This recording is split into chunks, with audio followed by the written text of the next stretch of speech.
Hey, what's up everybody? This is Like It's 1985, and today we are going to take a look at Transformers 4 Age of Extinction Deluxe Class Crosshairs.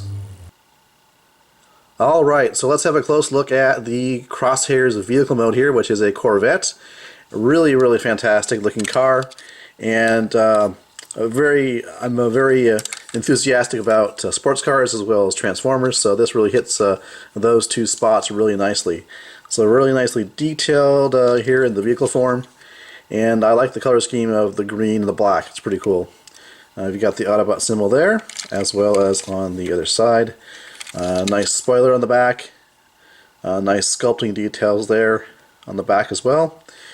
And you can see on the bottom here you can store the weapons. The figure does come with 3 weapons.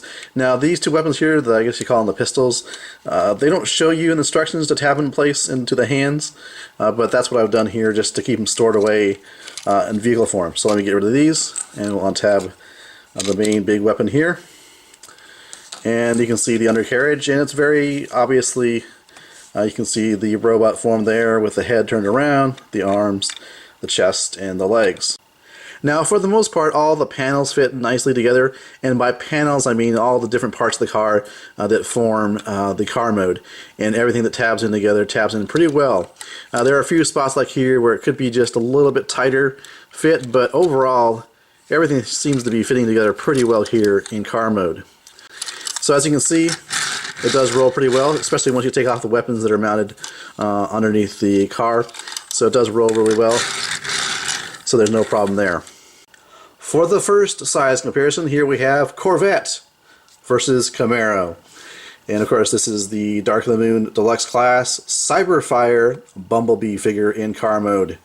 Now looking at it in person, the Corvette here seems shorter than the Camaro. To me that seems to be out of whack with actual reality.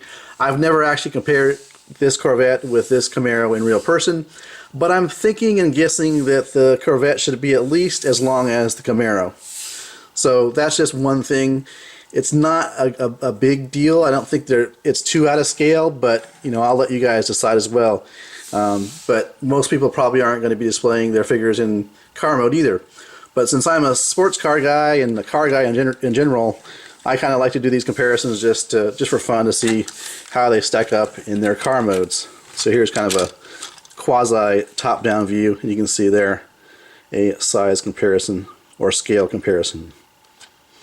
For the final comparison here, I'll bring in Dark of the Moon Roadbuster Deluxe, which is a considerably smaller figure, as we can see right here, and very narrow in comparison to the Crosshairs Corvette.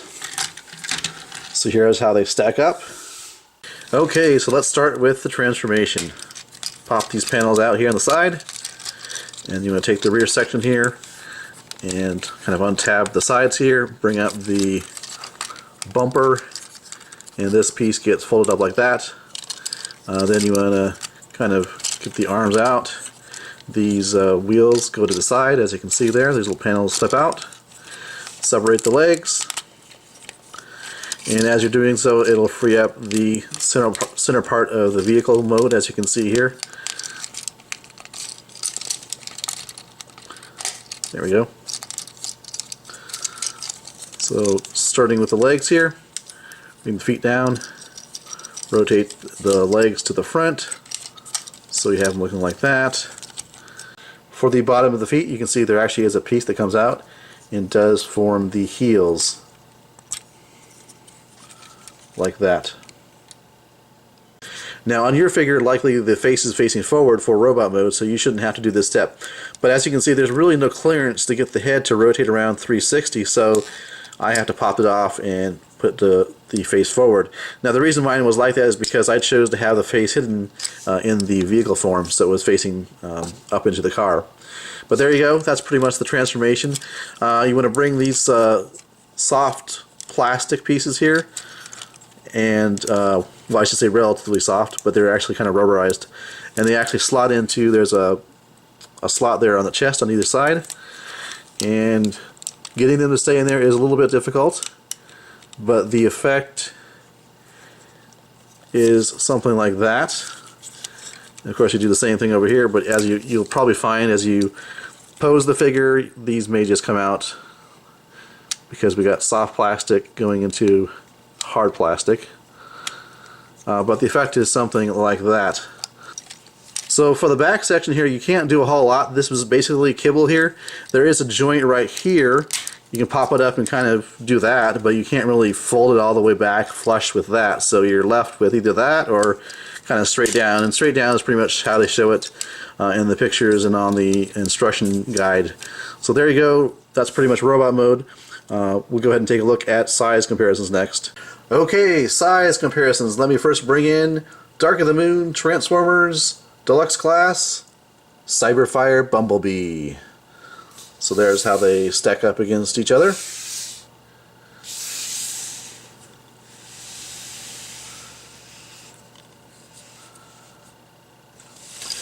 Next up, let me bring in Dark of the Moon Deluxe Class Roadbuster.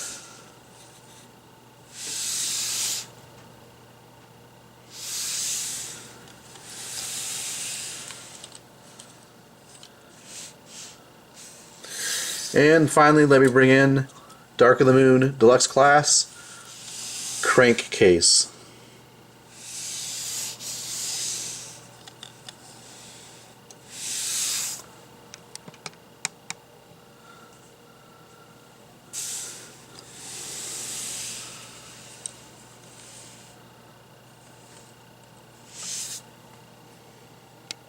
Okay, so let's have a close look at this figure in detail, starting with the head sculpt and the head paint. Very, very nice. You can see there's actually some light piping there with the blue eyes, which is really cool. Nicely detailed, nicely painted head sculpt, really nice. The torso area is really nice as well with the contrast of the black and the silver paint, and lots of nice detail there at the center of the torso. Really nice. I do love this design with this sort of like cape look, I guess, or parachute look, or whatever it's supposed to be. However, like I said before, these tend to fall out, so as you pose the figure, expect those to fall out frequently. But it is a nice dynamic look to the figure to have these bits hanging out to the side. I guess maybe almost like a trench coat, maybe. So that's really cool. Some nice sculpting detail on the thighs there. You can see the legs here. And looking at the back, of course, you have kibble, kibble, kibble with this. You could argue that's part of his parachute cloak or trench coat or whatever you think about it. So if you think about it that way, it's not so bad, but it is definitely kibble-licious there. Okay, so let's have a look at articulation. Well, starting with the head, it is on a ball joint, and as I mentioned before, you can't really rotate the head 360. So if you want to have the face facing backwards in car mode, you got to pop off the head from the ball joint and turn it around, which is not a big deal. You have articulation here at the shoulders that connect to the torso, and then you have a swivel here just above the elbow, bend at the elbow for that kind of bend, which is nice. Not much movement in the hands. You do just have a basic swivel there at the hands. I don't believe there's any articulation at the waist. No, none whatsoever. No waist or torso articulation at all.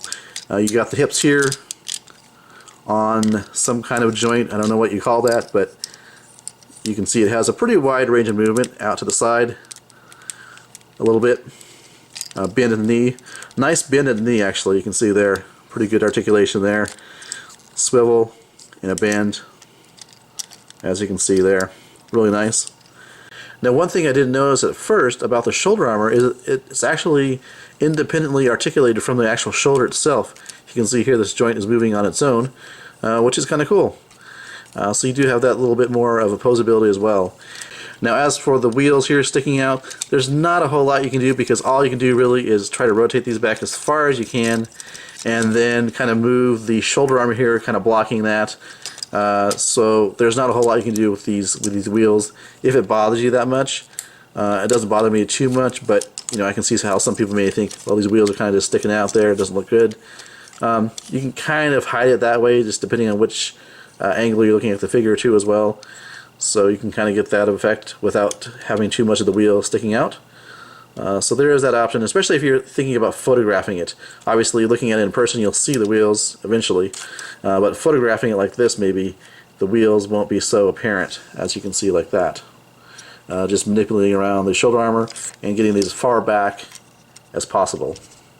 Okay, so let's have a look at the 3 weapons accessories the figure comes with. It has 2 identical pistols here, as you can see. And of course you can place one in one hand and the other in the other for some dual wielding action here. They are rather small. They could be a little bigger in my opinion, but at least you get 2 of them. So you do have these weapons here. And you do have, of course, this larger weapon. Nothing fancy, but it does the job. And of course it can be placed in either hand for this type of effect.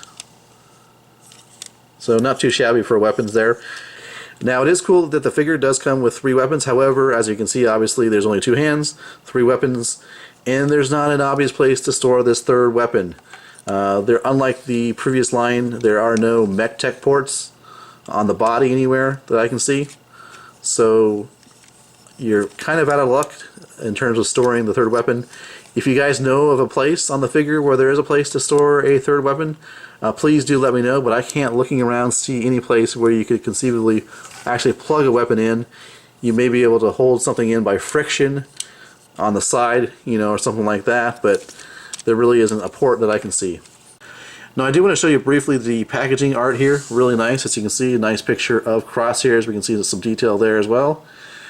And really nice, pretty cool. The back here, of course, you got the bio.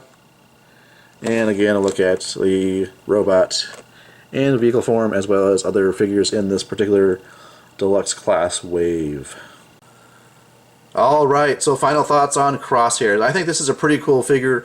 Despite its relatively simplistic transformation, I do absolutely love the look here in robot mode with the sort of the trench coat style, with the bits going off on the side there. A really nice design element, I think. I like the weapon choices here. He has a choice of either a long weapon or a short weapon.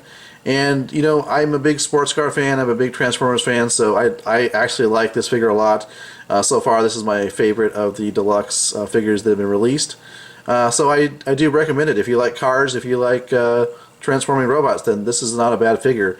Alright, well thanks for watching. This has been my review of Transformers 4 Age of Extinction Deluxe Class Crosshairs.